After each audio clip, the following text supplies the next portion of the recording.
Hello students, welcome to EPG Pathshala. I am Dr. Ashish Sahejpal, Assistant Professor from University Business School, Punjab University Research Center, Ludhiana, Punjab. Today we are going to discuss about a module on strategic control under paper strategic management. After completing this module, you will be able to understand the nature and importance of strategic evaluation and control, the barriers in the path of strategic control process, the types of strategic control, and the methods of control. Strategic control is the terminal part of strategic management process. The control function holds its own importance in the process of strategic management. It is necessary, however, to introduce the process of strategic evaluation and control at the early stages of implementation so as to take timely corrective measures if required for achieving the desired goals and objectives of the corporation. The process of control is crucial as the internal and external factors of business environment may not follow the trends as anticipated at time of planning the strategy. For example, in 2010, Airtel, as part of international expansion strategy, acquired the African operation of Kuwait-based mobile telecommunication company referred to as Zen Group. At that time, the business in India was tough. About 14 operators were competing in a strictly regulated environment that lowered the profit margins in the industry. Anticipating that Africa had almost everything similar to India, Airtel exported its high volume, low cost business model to Africa, where operators used a fixed cost, high tariff approach so as to rewrite its success story in the African market. No doubt that the combined African population was 10 times that of the India's population, had a telecom penetration of 40% that was increasing at a good rate and had far more spectrum available, but Airtel could not gain a strong holding in Africa as planned. The falling African currency, the low average revenue per user, high cost structure coupled with high debt burden back home for the acquisition of Zen Group led to more troubles than achievement for Airtel. Meanwhile, the Indian telecom industry started to grow. There were signs of growth with the launch of 3G and 4G services, leading to a steady rise in data revenue, giving Airtel an opportunity for growth back home. Therefore, Airtel has to adopt a control system to generate revenue from its African operations and make it profitable. This would include a new network partners, information technology hardwares and software partners, new network design, among others, or the company may have to exit from not so promising African countries to remain focused on markets like Kenya and Nigeria that hold high potential in the future. Largest ever telecom takeover by an Indian firm of Kuwait-based Zen Telecom to buy its African business for $10.7 billion. Firing up Bharti's global ambition, the acquisition came in backdrop of diminishing revenue from its Indian operations due to hyper competition and rock bottom profits. Strategic control process. Strategic control process is the course of action for determining what is being accomplished and enabling the manager to take a corrective measure in case of any failure or deviation so that the performance remains on the path of progress. Thus, strategic control engulfs the evaluation and is perpetual rather than periodical in nature. according to P. Drucker, strategic control maintains equilibrium between ends and means, output and efforts.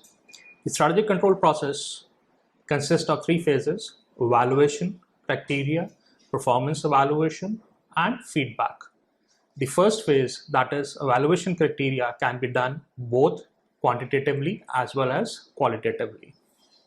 The quantitative criteria of evaluation lays stress on the data, which is a post-factor analysis for the performance evaluation, where the actual results are compared with the expected results. If there happen to be a significant variation in the performance, the corrective measures are taken to meet the set objectives, while the qualitative evaluation and control of strategy is a real-time process where the performance is monitored and midway correction actions are taken. It is worth noting that if undesired performance results from inappropriate use of strategic management process, operational manager must know about it so that they can correct the employees' activities. While if the undesired performance results are the outcome of the processes themselves, then both the top management and the operational managers must know about it so that midway corrections are taken, or they could develop new implementation programs. Now we'll be focusing on the barriers to evaluation and control. The process of strategic evaluation and control is not that simple and plain. Therefore, there falls certain hurdles or barriers in the path of strategic evaluation and control that are discussed as below. The first is the resistance to evaluation. Any change in the business processes or activities may perhaps invite resistance from different quarters within an organization. Whenever a strategy is formulated and implemented, certain quarters, like employees or strategic business units, may develop a resistance for the same. This resistance is generally because measurement of performance in strategic formulation and implementation is always perceived as one's own performance by an individual or group of individuals involved in these activities or the processes. It is interesting to note that the evaluation of strategy is not distinguished from the evaluation of an individual or the groups of individuals involved in the implementation of strategy. Therefore, it is important to understand that the evaluation of strategy is to ascertain whether the strategy formulated is moving in the right direction or not, rather than the individual employee's contribution towards strategic implementation. The next is the short-term orientation. A strategy followed by an organization comprises of two different targets, that is short-term and long-term.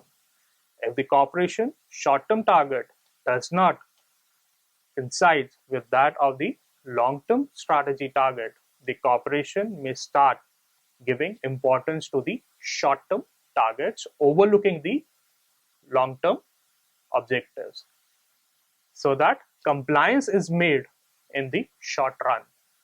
This misalignment of short-term objectives may lead to shortfall in implementing the strategy and resulting to variation in the strategy evaluation.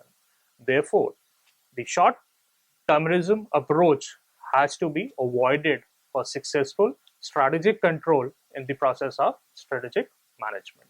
The limits of control. What should be the upper and low limit of control?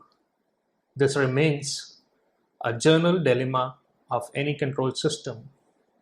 Though it is not impossible, but it is the toughest task undertaken by the strategist to determine the upper and lower limit of control. Imposing excessive control may lead to negative effects on the performance of the employees in the organization. As a result, the employees may not use the best of their potential and may lack creativity. On the contrary, too less a control Two, makes the employees non-serious about their performance, thus making the process of evaluation and control ineffective and sometimes redundant. In order to overcome the above mentioned barriers to evaluation and control, the organization have to make its people believe in its objectives at the very first step. The strategic intent of the organization has to be well communicated across all levels within the organization and its stakeholders outside the organization. Moreover, the best way to eliminate or reduce the impact of barriers to evaluation and control is to change the attitude of people, that is, to limit the problem by increasing the perception of problems. Titan Edge is a perfect example that how the company made its team believe that they could design the world's slimmest watch back in 2002. The catchphrase of "we will do what the Swiss cannot" kept the people at Titan going, and the world's slimmest watch was born.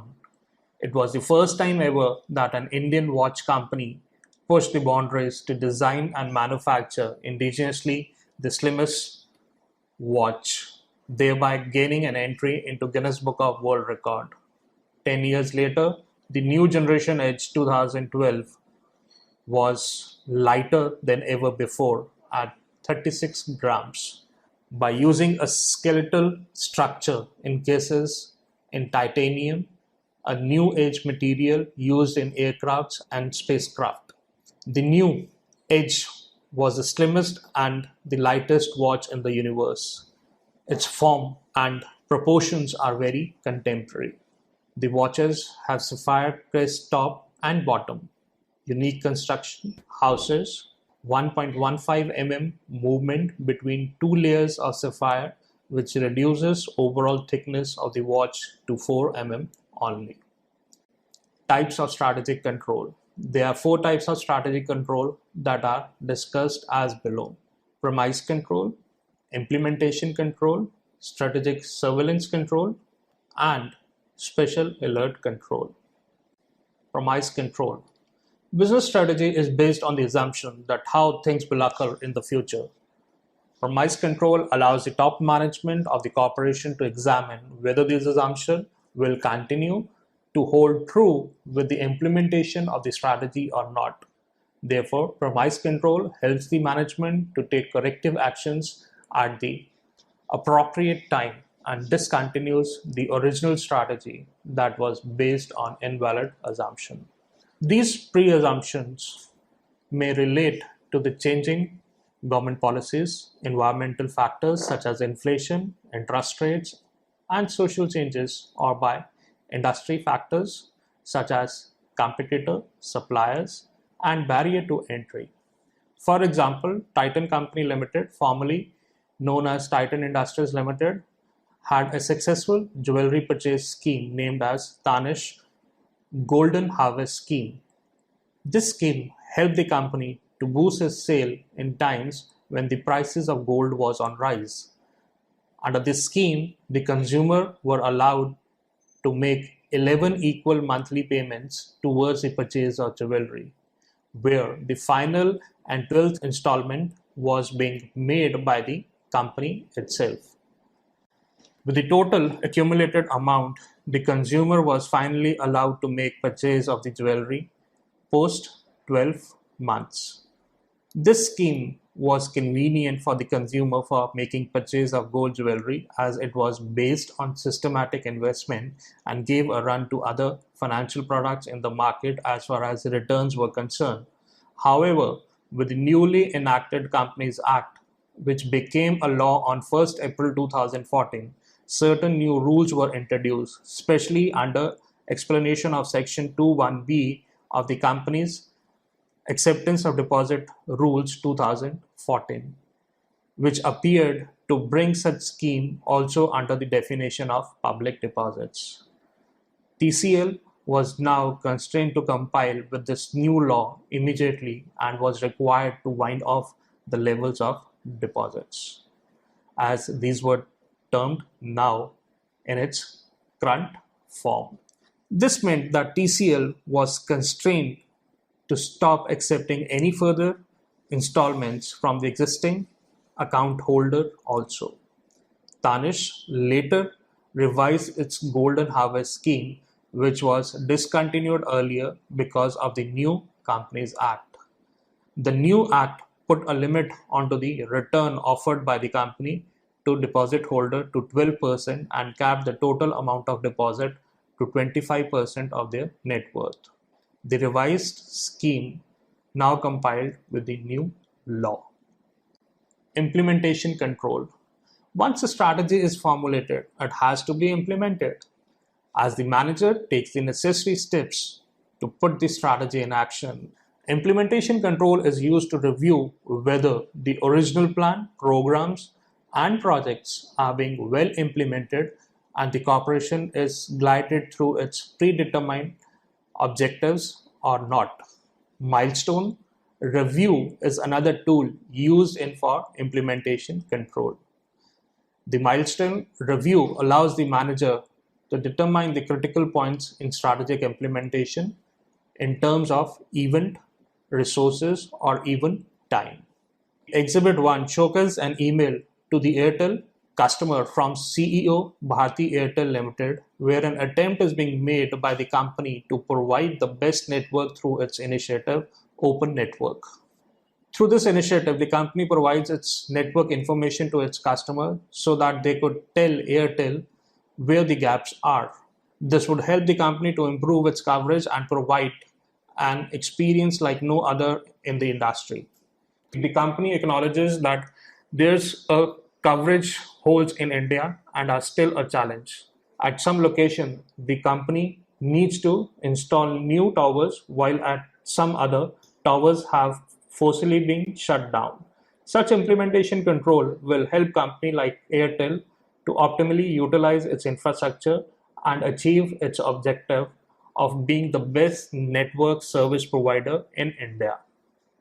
Strategic surveillance control. Premise control and implementation control are looked upon as more specific by nature, whereas surveillance control is more generalized and overarching control.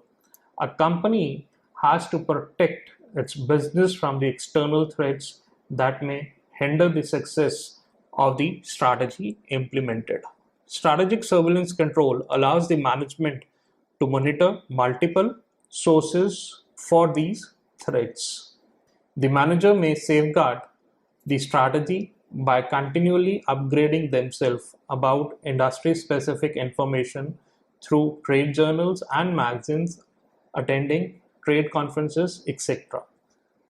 Special alert control. This control is based on the trigger mechanism designed to enable rapid response to any unexpected or sudden events that may pose threat to the strategy implemented. Such a control is based on the immediate reassessment of the strategy formulated in a given contingency. For example, the country's largest commercial vehicle manufacturer, Tata Motor, have to shut down the production of its truck for the fourth time in 2013 as it struggled because of falling retail demand. The company had done it to avoid piling up of inventory with the dealers. The 3-day block closure was planned to ensure alignment of production with demand so as to bring the cost under control that would have been elevated because of piling of inventory and to maintain the health of the ecosystem. Methods of control. There are various methods, tools, techniques used in strategic control system. These methods are adopted by the organization based on types of control required. No doubt, most of these methods are related to financial control and neglect the non-financial parameters. The financial reporting system provides the information of how a company has performed in the past, but offer little information about how it might perform in the future. Some of these methods are discussed briefly in the following section of the module so as to develop a basic understanding of various control methods. Budgets and budgetary control. Budgeting has been accepted as one of the efficient method of short-term planning and control, though it is employed in large business organizations, but small businesses are also using it at least in some informal manner. Budget is defined as a financial and or quantitative statement prepared and approved prior to defined period of time of the policy to be pursued during that period for the purpose of attaining a given objective by the Chartered Institute of Management Accountants, England. Therefore, a budget is taken as a document that usually deals the allocation of resources to different units with the organization and is classified under the three different modes. First is time, annual budgets, quarterly budgets, monthly budgets, zero-based budgets, etc.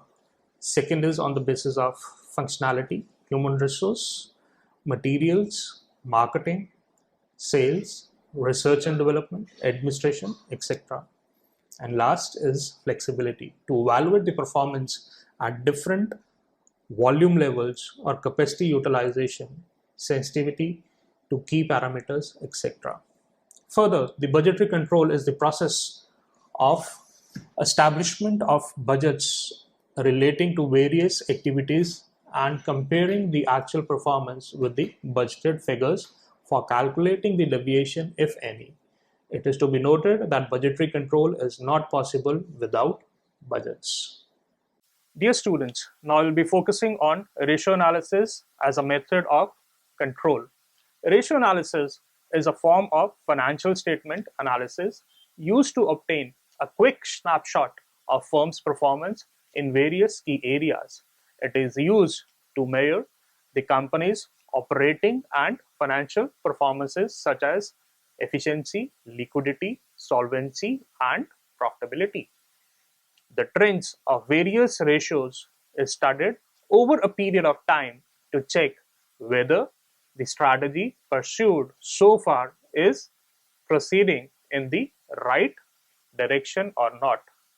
Quantifying the 5 C's, that is character, capacity, capital, collateral, and condition, is a step forward in the process of strategic evaluation and control. These 5 parameters are discussed in brief as follows. The first is character. It represents the firm's moral and ethical approach towards its stakeholder, especially creditors. Firm's repayment performance on past and current debts is considered as a measure to check this parameter. The next is capacity. It refers to the company's capability to maintain both profitability and solvency. Measures such as historic and present adequacy of working capital, income statement, showcasing a history of good profit margins, analysis of income and expenses, and a realistic evaluation of current income generating capacity are important in evaluating these factors. Capital. Capital is the long-term borrowing, shareholders' funds, and working capital borrowings, and collectively represents the wealth of the business. The relevant ratios that determine the health of the company are liquidity ratio, the current ratio, solvency ratio, debt to equity ratio, and debt to asset ratio. Thereafter, the next C is the collateral. The growth strategy is the most popular strategy which an organization could adopt.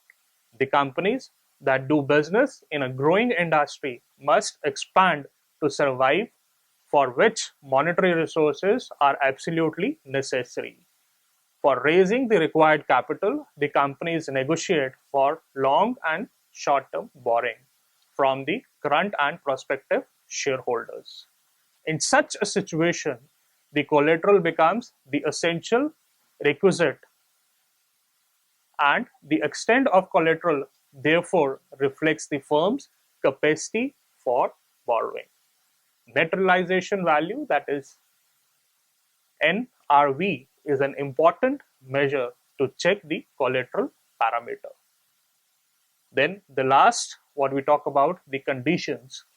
Every industry undergoes a business cycle which includes a recession, depression, recovery, and boom. These cycles affect the financial standing of the company. The performance of the corporation during these periods calls for the appropriateness of strategy being implemented and taking any mid-course correction for the strategy employed. Audits. Audit is another method of control.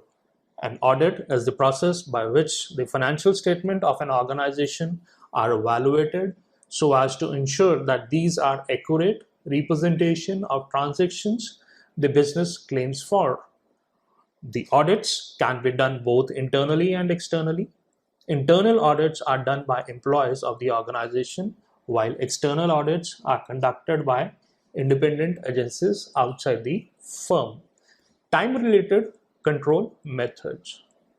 Critical path method, CPM, and program evaluation and review technique, that is PERT, are the most popular graphical analytical methods used in strategic control process. These tools help the management to take remedial actions and get the project back on course. The techniques take recognition of three factors that influence successful achievement of program objectives, that is time, resource, and technical performance specifications. Okay friends, it's time to summarize our module. A well-thought strategy is of no purpose till its objectives are achieved as intended. Therefore, strategy formulation and implementation should be followed by strategic evaluation and control. It henceforth becomes important to know whether the strategic implemented has been assiduously following the intent and adhering to the time frame that was originally proposed. It is also important to note that strategic control engulfs the evaluation and is perpetual rather than periodical in nature.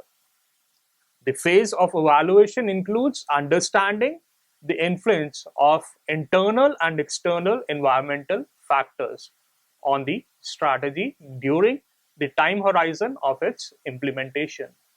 This evaluation has to be supported by a proper control system so as to provide necessary mid-course correction or modification of the strategy employed. Moreover, it becomes imperative for the managers to understand the barriers in the path of strategic evaluation and control, and overcoming these hurdles would help accomplishing the targeted strategy. Further, the strategic control can be classified under four heads, that is the premise control, the implementation control, the strategic surveillance control, and special control, the special alert control. There are various methods and tools of control used in strategic control system. These methods are adopted by organization based on types of controls required. Budgets and budgetary controls, along with ratio analysis, audits, and time-related control techniques are well-suited method for strategic control. Thank you.